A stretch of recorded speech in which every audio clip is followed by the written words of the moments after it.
आता private security ज्यांचं नाव घेतलं आपण डायरेक्ट त्यांच्याशी बोलूया. त्यांनी आज प्रेस कॉन्फरन्स घेतलेली आहे आणि प्रेस कॉन्फरन्स पण ते म्हणजे एखादी वकील प्रेस कॉन्फरन्स घेतोय या पद्धतीने यांनी प्रेस कॉन्फरन्स घेतलेली आहे. हा कायदा हा ऑर्डर आलेला आहे, यावर्षी XYZ ऑर्डर आला, असं सगळं त्यांनी. माझ्यासोबत आहे हेमंत गावंडे, ज्यांचा या जागेवर क्लेम आहे. यांच्यासोबत सध्या ऍग्रिकल्चर कॉलेजचा पण क्लेम आहे आणि यामुळे ही FIR नोंदवली गेलेली आहे. तुम्ही आज जी प्रेस कॉन्फरन्स घेतली त्याच्यात मीडियाच्या अँगलनी माझे 2 ऑब्झर्वेशन आहे. एक, तुम्ही खूप रिलॅक्स होता, म्हणजे तुमच्या अगेन्स्ट मध्ये FIR नोंदवली गेलेली आहे.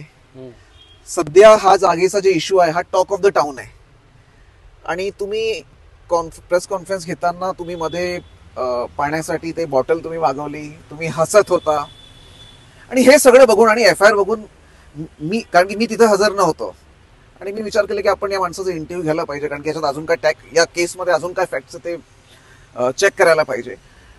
बट मध्ये एक असंही वाटत होता पॉलिटिकल एस्पेक्ट जे आहे की बाबा आप इतना जो मुस्कुरा रहे हो ऐसा तो नहीं कोई गम है जो छुपा रहे हो गावंडे जी.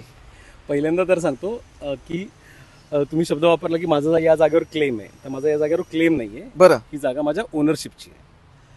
मी क्लेम का बोललो त्याचं कारण आहे, सध्या या संदर्भात ऍग्रिकल्चर कॉलेज जे आहे त्यांनी पण महाराष्ट्र गव्हर्नमेंटमध्ये 2019 पासून क्लेम टाकलेला आहे आणि त्या संदर्भात गव्हर्नमेंटनी त्यांनी कुठलाही क्लेम टाकलेला नाहीये. बरं, डिव्हिजनल कमिशनरनी ह्या जागेचे वारस आहेत ना, जे वारस असतात विद्वांस, त्यांचा फेरफार आहे तो कायम केलाय की हे वारस आहेत ते कन्फर्म केलंय. ते वारस वरती त्यांनी चॅलेंज केलंय, त्या वारस आहेत की नाही याविषयी चॅलेंज केलंय आणि त्या चॅलेंजवर रेव्हेन्यू मिनिस्टरनी काय ऑर्डर दिलंय? नाही, रेव्हेन्यू मिनिस्टर याच्यावरती ऑर्डर देऊ शकत नाही. मी ह्याच्यामध्ये पण सांगितलं, कारण ह्याच्यामध्ये टायटल अँड टेन्युअर सर्टिफिकेट आहे आणि त्याच्यामध्ये चेंजेसचे राईट हे फक्त सिव्हिल कोर्टाला आहेत. So revenue department cannot make the decision on title and tenure certificate. It is only applicable into the Diwani Nyayalaya. Noted. But for a moment, for academic discussion, let's not get into who can do what and what can be done by XYZ. Got it. No issue. So tell me, has there been any order by any revenue official or revenue minister in this regard? काही order झालेला आहे? काय म्हटलं गेलं त्या order मध्ये? I have around 4 orders in favor of me. 5 तुम्ही आज सकाळी 5 दाखवले. 5 ऑर्डर आताची धरली तर 5 सध्याची. तर टोटल आधीच्या 4 आणि आताची एवढ्या सगळ्या ऑर्डर आहेत माझ्या फेवरमध्ये. त्याच्यामध्ये टायटल अँड टेन्युअर सर्टिफिकेट आहे. त्यांनी आम्हाला जी जागा ह्याच्यामध्ये मिळाली ही म्हणजे आधी विद्वांसांचं इनाम होतं आणि इनामनंतर त्यांना मालकी हक्क मिळाला, त्याला चॅलेंज केलं. त्याची पण ऑर्डर आमच्या फेवरमध्ये आहे. तिला पण अजून चॅलेंज केलेलं नाहीये. माझं प्रॉपर्टी कार्ड तयार झालंय, त्या प्रॉपर्टी कार्डला आतापर्यंत चॅलेंज केलेलं नाहीये. देन तुमचं प्रॉपर्टी कार्ड केव्हा तयार झालं? 2008 ला. बरं, 2008 ला तुमचं प्रॉपर्टी कार्ड तयार झालं. तर ही जे रजिस्ट्री आहे, खरेदी खत जे आहे तुमचं, ते 2009 ला. मग त्यावेळी तुम्ही तो प्रॉपर्टी कार्ड जोडलेला आहे खरेदी खत मध्ये? प्रॉपर्टी कार्ड जोडलंय की 7/12 जोडलंय? दोन्ही जोडले, प्रॉपर्टी कार्ड 7/12. बरं, मग या दोन्ही जर डॉक्युमेंट त्याच्यात आहे, मग रेव्हेन्यू मिनिस्टरनी या केसमध्ये स्टेटस को जे दिलेलं आहे जैसे ते कुठल्या बेसिसवर दिलंय? नाही, त्याचं तुम्हाला ते सांगितलं की यांचं वारस नोंद झाली आहे. त्या वारस नोंदला यांनी चॅलेंज केलं होतं. बरं, ते वारस नोंद डिव्हिजनल कमिशनरनी कन्फर्म केला आणि ते कन्फर्म केल्यानंतर त्याला चॅलेंज यांनी आता रेव्हेन्यू मिनिस्टरकडे आणि रेव्हेन्यू मिनिस्टरनी डिव्हिजनल कमिशनरनी केलेली ऑर्डरवरती स्टे दिलाय. म्हणजे जैसे ते परिस्थिती जैसे ते कॅन्सल केलेलं नाही. त्यामुळे तुम्ही याला क्वेश करण्यासाठी पुढे हायकोर्टात किंवा हे जे ऑर्डर आहे, रेव्हेन्यू मिनिस्टरचं जे ऑर्डर आहे, नाही काय कारण नाही ना. माझे तुम्हाला सांगतो, रेव्हेन्यू डिपार्टमेंट याच्यामध्ये ऑर्डर नाही करू शकणार. बरोबर आहे, बट त्यांनी आता शेवटी केलेलं आहे. नाही, काही नाही केलेली ऑर्डर. स्टेटस को जे आहे, नाही जैसे थे, ती जैसे थे आहे ना, त्यांनी रद्द कुठे केली आहे? बट ते तुमच्या म्हणजे तुमचं म्हणणं ही तुमची लँड आहे. त्यांनी ओनरशिप, त्यांनी जे डिसिजन घेतलं त्याला होल्ड केले त्यांनी. बट मी विकू नाही कोणाला असं त्यांनी ऑर्डर केली. म्हणजे टेक्निकली तुमच्यासाठी तो नुकसानदायक आहे? नाही, काही नुकसानदायक नाही. मी विकू नाही असं म्हटलंय ना, मला विकायची पण नाही जागा. मान्य आहे, बट तुमची एखादी जर लँड आहे आणि तुम्हाला कोणीतरी थर्ड पर्सन, ज्याचं तुम्ही म्हणताय की ज्याचा रोलच नाही आहे, तो जर ऑर्डर देतोय की तुम्ही विकू नाही शकत, तर तुमची लँड आहे तर ते बोलणार असं कोण? इथे ना पीएमटी डेपोचं रिझर्वेशन, इथून तुम्हाला अख्खी जागा दिसते ना, इथे पीएमटीचं पार्किंग डेपो, कारण पीएमटीच्या बसेस आहेत ना, आता 2000 बसेस बाहेर रस्त्यावर उभ्या राहतात, त्यांचं खूप मोठं नुकसान होतं. त्यांना ही जागा पार्किंगसाठी पाहिजे, त्यांनी आमच्याकडे डिमांड केली, कलेक्टरने डिमांड केली. बरोबर आहे, आणि आम्ही त्याला सांगितलं की देतो म्हणून. तुम्हाला हे पण सरप्राइजिंग आहे ना की कलेक्टरने तुमच्याकडे डिमांड केली, म्हणजे तुमचं राईट असेल किंवा तुमचं काहीतरी रोल असेल तरच डिमांड करणार ना. मग तुम्ही हे जे तहसीलदार आहे किंवा हे जे एफ आय आर झाली आहे तिथे जाऊन तुम्ही हे सांगितलं की कलेक्टर साहेबांचं डॉक्युमेंट बघा त्यांनी माहिती आहे काय काय झालं त्यांनी व्हेरीफाय केलं नाही, अभ्यास केला नाही आणि हे सगळं ऍक्ट केले. That's okay. क्लिअर. तुम्ही काल एक खूप इम्पॉर्टंट पॉईंट बोललात म्हणजे जे मीडियामध्ये आलं की ही जी एफ आय आर झालेली आहे ही मी काल तुमचं एक कॉमेंट आमच्या काही मीडिया ग्रुप्सवर मी बघितलं होतं तुमच्याकडनं जे आलेलं की गैरसमजुतीने हे असं कसं पॉसिबल आहे म्हणजे एवढं मोठं पोलीस खातं, हा जे विषय पूर्ण टॉक ऑफ द टाउन आहे आणि टॉक ऑफ द स्टेट झालाय आता, म्हणजे मीडिया कंपनी पार्थ पवारांचं नाव येत आहे, दिग्विजय पाटील यांच्यावर एफ आय आर आहे आणि तुम्ही म्हणता की खात्याने हे गैरसमजुतीने एफ आय आर केलेली आहे, असं कसं? नाही पण रिअली तसं झालंय की कसं शक्य आहे? नाही बघा, एफ आय आर करण्याची मला फोन बिन आला असणार ना. एफ आय आर करण्याची प्रोसेस अशी असते, they have to ask me what I did. मी काय खोटे कागदपत्र दाखल केले, मी खोटं ॲफिडेव्हिट दिलंय, मी काय तरी खोटं काम केलं असेल ना तर त्याच्यावरती त्यांनी करायला पाहिजे. तर तसं मला कुठलंच विचारलं गेलं नाही. रात्री 1:30 वाजता काहीतरी एफ आय आर तयार झाली, बरोबर लॉन्च झाली रात्री 1 नंतर. तर असं नाही होत. पण पुढे काय कॉल आला किंवा तुम्ही सीपी साहेबांकडे गेला किंवा डीसीपी कोणाकडे गेलो नाही. मुळात मला हे आवडलं नाही ज्या पद्धतीने एफ आय आर झाली ते. म्हणजे आय एम नॉट हॅपी की माझी बदनामी पण झाली आणि मला खूप त्रास पण मनस्ताप पण झाला. गावंडे साहेब जनरली एफ आय आर कोणाच्या अगेन्स्ट मध्ये झाली तर ते हॅपी नसतात. म्हणजे एफ आय आर तो खूप अडचणीचा विषय. मला एफ आय आर होण्यावरती काही प्रॉब्लेम नाही. कोणत्या बेसिसवर? नाही मला एफ आय आर होण्यावरती पण काही प्रॉब्लेम नाहीये, त्याच्यावरती काही इश्यू नाहीये.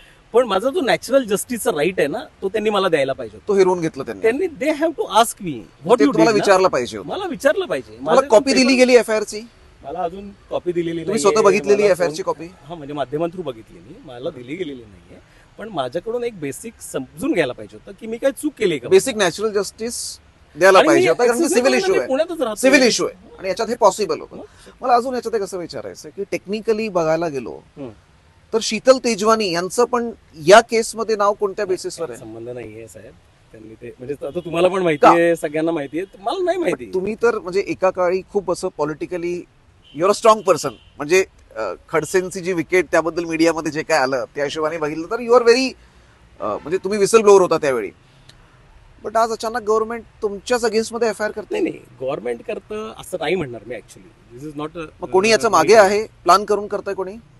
I don't know. पण मला वाटत नाही तसं. कारण तुम्हाला मी सांगितलं तसं जर प्लॅन केला असता ना तर तो राईट वे केला असता. एफ आय आर तरी नीट स्ट्रक्चर केली असती ना बाबा. बट त्याच्यात 61(2) आलाय म्हणजे क्रिमिनल कॉन्स्पिरसी. त्याच्यात खाली असं लिहिलं गेलंय हात मिळवणी आणि संगनमत करून या सगळ्यांनी हा गुन्हा किंवा हे crime. They have to prove ना. मी एकतरी नाही एफ आय आर झाल्यानंतर तुम्हाला प्रूव्ह करावं लागणार आहे, ते नाही प्रूव्ह करणार. ठीक आहे ना, तर मग मी प्रूव्ह करेल राईट कोर्टात. कसं? मी जाणार ना कोर्टासमोर. आता मी वकिलांकडे दिलंय सगळं, ते त्याच्यावरती काम करतायत. बट तरी ऑफ द रेकॉर्ड वरिष्ठ अधिकाऱ्यांसोबत बोलणं झालं की बाबा हे कुठल्या बेसिसवर? मला खरंच सांगतो मी कोणाशीच बोललो नाहीये, काहीच नाहीये. आणि आता सध्या तर माझी मनस्थिती पण नाहीये की मी कोणाशी बोलेन म्हणून. बरं. कारण म्हणजे आपण ज्या महाराष्ट्रात राहतो आणि तिथे लॉ अँड ऑर्डर मध्ये इतक्या चुका करतात आणि एवढे मोठे मोठे अधिकारी जर अशा चुका करतात आणि तुम्ही माईक लावून तुम्ही सांगताय की चूक झालेली आहे एफ आय आर मध्ये, इथं माझं नाव चुकीनं घेतलं गेलेलं आहे. हा चुकीनेच घेतात ते पण कबूल करतात. त्यांना विचारा तुम्ही, ऑफ द रेकॉर्ड विचारा. प्रेशर आलं असेल इकडनं तिकडनं? मला नाही मला काय प्रेशर नाही. मला अधिकाऱ्यांना मला नाही माहिती. I don't no. बरं, थोडंसं विषय चेंज करूया फॉर अ मोमेंट. खरेदी खत 9ला झालं, चर्चा आत्ता होते म्हणजे जवळपास 15 वर्षानंतर 16 वर्ष झाले. काय गणित म्हणजे 15 वर्षानंतर 16 वर्षानंतर एखादी म्हणजे तेव्हा झालेलं पीएमपीएलचं रिझर्वेशन आलेलं गोष्ट आहे. ज्यांना पण या माझ्या टायटल वरती काय पण करायचं ना त्यांना राईट डायस आहे ना, त्यांना सिव्हिल कोर्ट आहे. तथागत म्हणजे जे पण कोणत्या तिथे अपील करायचं तिथे करू शकतात ना. मी जर इलिगॅलिटी केली असेल, मी खोटं काही केलं असेल तर आय एम ओके, म्हणजे काही प्रॉब्लेम नाही. याच्यात त्या एफ आय आर मध्ये अजून एक असं लिहिलंय की 12 फेब्रुवारीला म्हणजे 24 फेब्रुवारी 2024 याच्यात तुमच्याकडनं एक अर्ज दाखल झाला तहसीलदारांकडे आणि त्या बेसवर ती ऑर्डर म्हणजे जे काय झालेलं आहे त्या अर्जात तुम्ही तुमच्याकडे कोण मुक्तियार पत्र आहे म्हणजे पॉवर ऑफ अटॉर्नी तुमच्याकडे कोणाची, तर हे सगळे जे 5 विद्वांस जे फॅमिली मेंबर्स आहेत, तर मुळात ही जे पॉवर ऑफ अटॉर्नी आहे ही पॉवर ऑफ अटॉर्नी वॉइड आहे का? म्हणजे हे नाही त्याला कसं आहे, त्याला मिसगाईड केलं जातं. माझी रिप्रेझेंट करायची पॉवर ऑफ अटॉर्नी. मी काय सेल नाही करत त्या पॉवर ऑफ अटॉर्नी, तुम्ही रिप्रेझेंट करतोय ना आणि ती पॉवर ऑफ अटॉर्नी आहे, लिगली रजिस्टर्ड आहे. पण त्या बेसिसवर जर खरेदी खत करायचं असेल तर त्यासाठी काय स्टॅम्प मी ड्युटी कशाला खरेदी खत करणार आहे त्या बेसिसवर? माझ्याकडे ओनर माझ्या बरोबर बसले होते आज, माझ्या बरोबर आहेत ओनर. बट 9 मध्ये जे झालं, त्यांनी तर खरेदी मी तेव्हा 9लाच केली आहे ना. हा, बट पॉवर ऑफ अटॉर्नी तुमच्याकडे होती, त्या बेसिसवर Power of झालंय. attorney पण आहे. नाही नाही नाही नाही. मी त्यांची सही नाही केलं खरेदी करत. नाही, पॉवर ऑफ तुमच्याकडे- नाही, मी पॉवर ऑफ अटर्नी सेल केलेलंच नाही. मी प्रॉपर ओनरनी सह्या केलं आणि मी सेल केलं. माझी सेल डीडची कॉपी ऑनलाईन अवेलेबल आहे. नाही, मग हा लॉजिक जर आपण गृहीत धरलं फॉर अ मोमेंट, तर मग विध्वंस जी फॅमिली आहे इन प्लस पुराणिक, यांचं नाव कसं येणार एफ आय आर मध्ये? कारण की हे तर विषय काय 9 मध्ये संपलाय. नाही नाही, मी तुम्हाला सांगितलं ना, ही मोकळी जागा आहे ना, ही माझ्या नावावर आहे आणि ही त्यांच्या नावावर एक्झिस्टिंग अजून आहे. तर जॉईंट आमची जागा आहे, त्यामुळे त्यांचं नाव आहे. तुमच्या विरोधकांनी अजून एक पॉइंट असं म्हणजे मीडियामध्ये जे आलंय की 5 एकर जी जागा आहे ती हा. तुम्ही जवळपास लाटली आहे तुमचं कुठली? याच्यातच, म्हणजे 13+5 मध्ये 8 माझ्यावर ओनर होते ना, लाटेचा संबंधच नाही. मान्य, बट डॉक्युमेंटवर तुमच्याकडे 8 आहे की ती पूर्ण 13 आहे? नाही नाही, माझ्याकडे 8 आहे. हा, म्हणजे ऍडिशनल 5 आहे, 5 आणि 8 दोघांची मिळून 13 आहे ना आमची. म्हणजे 5 त्यांची आहे. हा. बरं, ऍग्रिकल्चर कॉलेजची नाही. नाही नाही,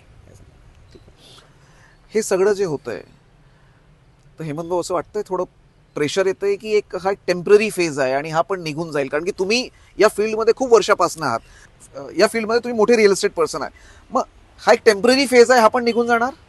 हा प्रोसेस आहे, काय विषय नाही. ठीक आहे. सरकार किंवा व्ह्युअर्स जे कोणी हा व्हिडिओ बघताय, ही रिपोर्ट बघताय, त्यांना काय मेसेज आहे तुमचा की तुमच्यासोबत काय चुकीचं घडतंय किंवा काहीतरी चुकीचं केलं गेलेलं आहे? नाही नाही, मला असं वाटतं जे पण प्रोसेस आहेत ना त्या लॉ अँड ऑर्डरमध्ये असल्या पाहिजेत, हं. एवढंच माझं म्हणणं. बाकी काही नाही. म्हणजे FIR करायला, इन्व्हेस्टिगेशनला काहीच चूक नाहीये, पण त्याच्या ज्या स्टेप्स आहेत ना ते प्रॉपर फॉलो व्हायला पाहिजे. ते नाही झालं. म्हणजे कुठल्या तरी प्रेशरनी आणि असं प्रोसेस नाही व्हायला पाहिजे, एवढंच माझं म्हणणं आहे. बरं.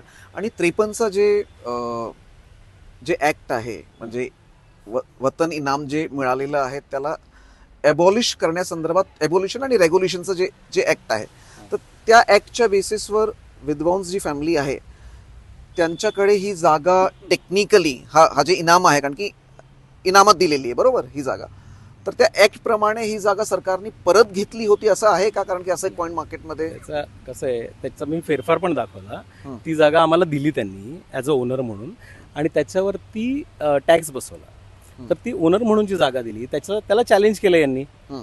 तर त्याला चॅलेंज केलं, ते त्यांचं फेटाळायला गेलं चॅलेंज, आणि त्याला परत वरती कोणी अपील केलं नाहीये. हं. म्हणजे त्यावेळीच आम्हाला जी ओनरशिप मिळाली ती अबाधित आहे ना आता पण. नोटेड. आणि दिग्विजय पाटील, शीतल तेजवानी, पार्थ पवार यांना तुमचं कधी काय बिझनेसमध्ये किंवा असं काय कनेक्ट आलंय आजपर्यंत? मी ओळखत पण नाही, माझा काही संबंध नाही, मी बघितलं पण नाही. तर हे होते आपल्यासोबत हेमंत गावंडे. आणि जसं खूप आधी एका फिल्ममध्ये एक हिरोनी असं म्हटलं होतं की बडे बडे शहरों में छोटी छोटी बातें, असं नाही, छोटे छोटे शहरों में बडी बडी बातें हो जाती है, असं यांच्यासोबत झालंय.